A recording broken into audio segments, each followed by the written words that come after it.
मित्रांनो, शेतकऱ्यांच्या बँक खात्यात पैसे जमा होण्यास सुरुवात झालेली आहे। मित्रांनो, महाराष्ट्रातील जे दुष्काळ आपण काल यादीसुद्धा जाहीर केली होती, त्यात कोणते तालुक्यात कोणते कोणते जिल्हे आहेत, त्या जिल्ह्यातील आता शेतकऱ्यांना मेसेजसुद्धा येण्यास सुरुवात झालेली आहे। त्यांच्या खात्यावर पैसे जमा होण्यास सुरुवात झालेली आहे।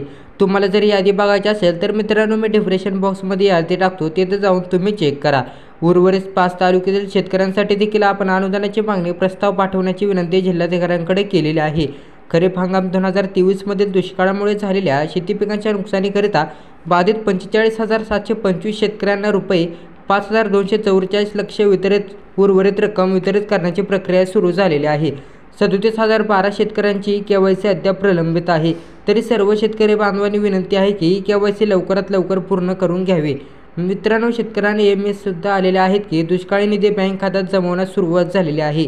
खरीप हंगाम 2023 मध्ये दुष्काळ झाल्या शेती पिकाचा नुकसानकरिता 45,725 शेतकऱ्यांना 5,244 लक्ष वितरित करण्यात येणार आहे।